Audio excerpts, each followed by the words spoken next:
সেনাপ্রধান আজকে কি বললো? Enough is enough. যারা পিলখানা হত্যার সাথে সরাসরি জড়িত তাদের বিচার হচ্ছে, এই বিষয়ে তিনি আর কোনো কথা বলবেন না।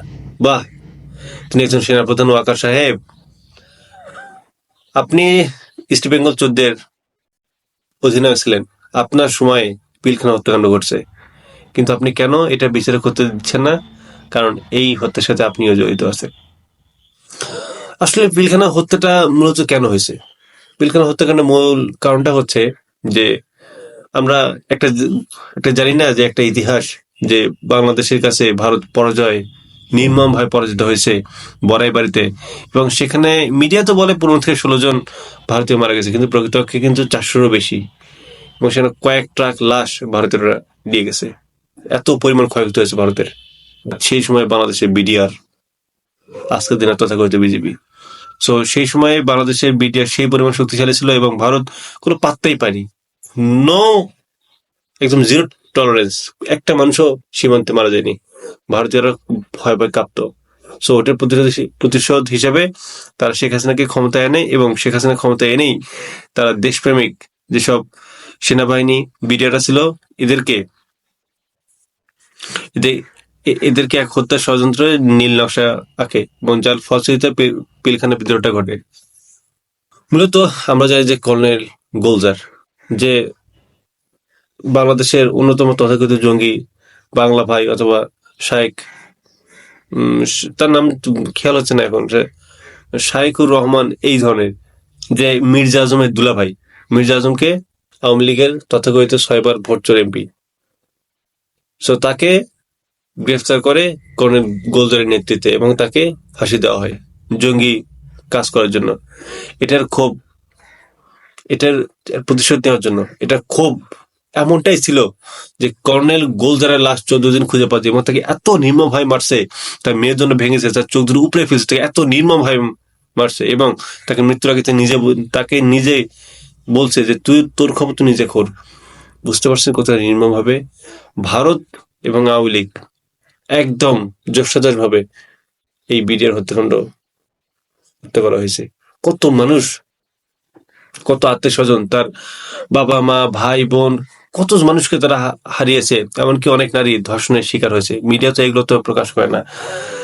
বাংলাদেশ ইতিহাস, পৃথিবীর ইতিহাসে 57 জন অফিসারকে এইভাবে হত্যা করা কোথাও নেই। অথচ এত এই পরিমাণ একটা হত্যাযজ্ঞ, তবু এর কি বিচার বাংলাদেশ দেখবে না?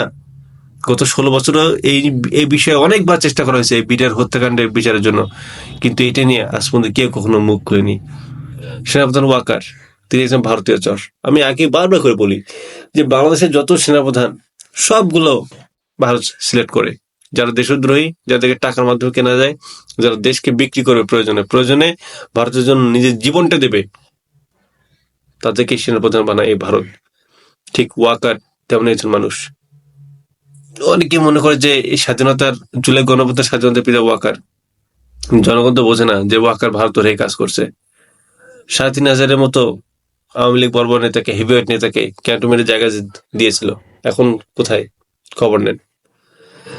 এরপর অপারেশন হান্টে সেনাবাহিনীকে নামানো হয়েছে, ম্যাজিস্ট্রেসি পাওয়ার দেওয়া হয়েছে, কাজ হয় না। কিন্তু কেন হয় না? উপর থেকে নির্দেশ আছে। আয়নাঘর করেছে ডিজিএফআই, ডিজিএফআই এর কোনো বিচার আছে? কোনো বিচার নেই। অনেক সেনাবাহিনীর মধ্যে, বিমানবাহিনী, কত এখনো অনেকে আওয়ামী লীগের দোসর আছে, তাদের বিরুদ্ধে কোনো অ্যাকশন নিচ্ছে? নেয়নি। পুলিশের বিরুদ্ধে কোনো অ্যাকশন নিচ্ছে? নেয়নি। পুরোপুরি দেশটাকে একটা অস্থিতিশীল করার জন্য পায়তারা করেছে। এবং এই জেনারেল ওয়াকার, সে সিসি হতে যাচ্ছে, মিশরের সিসি, অর্থাৎ একটা গণতান্ত্রিক, একটা সফল রাষ্ট্রকে ধ্বংস করে নিজে ক্ষমতায়ন করার জন্য এই জেনারেল ওয়াকার কাজ করছে। আওয়ামী লীগ তো ফিরবে না, পুনর্বাসন সম্ভব না। এখন ওয়াকার সাহেব চাচ্ছে কি, দ্রুত নির্বাচনের মাধ্যমে ভারতের আরেক চর বিএনপিকে ক্ষমতায় এনে দেশটাকে ভারতের হাতে তুলে দেওয়া।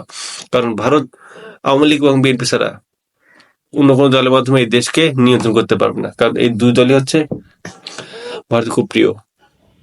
সো জেনারেল ওয়াকার সাহেব, আপনি যতই বড় বড় লেকচার ছাড়েন, জনগণের কাছে আপনি এখন ডেভিল। বাংলাদেশের মিডিয়ার কাছে আপনি এখন ডেভিল। আপনি মনে করেন না যে আপনি বাঁচতে পারবেন? হাসিনা বাঁচতে পারছে? বাঁচতে পারেন। আওয়ামী লীগের নেতাকর্মীরা সবাইকে কিন্তু ক্ষমতা ছাড়তে হয়েছে, আপনার ক্ষমতা ছাড়তে হবে। আজ নয় কাল জনতার কাতারে কিন্তু আপনাকে এই বিচারের জন্য দাঁড়াতে হবে। জনগণের সাথে যে বিট্রে করলেন, জনগণকে যেভাবে মূলে দেখালেন, বিচার কিন্তু এই দেশে হবে। অপারেশন হান্টের নামে, আওয়ামী লীগকে ধরার নামে আপনারা যে কার্যকলাপগুলো করতেছেন সেগুলো মেনে নেওয়ার মতো নয়। খুলনায় শিক্ষার্থীদেরকে পিটাচ্ছে, অথচ আপনারা ইচ্ছা করে যাননি। কেন জানি? কারণ আপনারা চান শিক্ষার্থীদের মারতে। যখন মারা শেষ তখন তারপরে কি আপনার উদ্ধার করে? আপনার লজ্জা থাকা উচিত আপনাদের। কতটা নির্লজ্জ, কতটা আপনারা বেহায়া। 4 আগস্টের পূর্বে সেনাবাহিনী এই দেশের জনগণের উপর গুলি চালিয়েছে। আকাশ থেকে জনগণ কে কোথায় আছে তাদেরকে লক্ষ্য করে গুলি ছুড়েছেন। আমরা জানি না?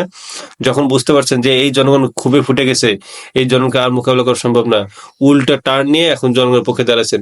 এই সেনাবাহিনী দেশপ্রেমিক না, এই সেনাবাহিনী সরাসরি ভারতের হয়ে কাজ করছে, এবং এই সেনাবাহিনী বাংলাদেশকে একটা বিদ্রোহের মধ্যে যাচ্ছে।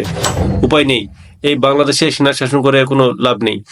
যে সেনাবাহিনীরা ফ্যাসিস্ট হাসিনা দোসর হয়ে কাজ করছে, যে সেনাবাহিনীরা এখনো পিলখানা বিদ্রোহের এর হত্যাযোগ্য যেন বিচার না হয় এর জন্য কাজ করছে, তাদেরকে বিচারে কাঠগড়ায় কিন্তু একদিন দাঁড়াতে হবে, আজ অথবা কাল।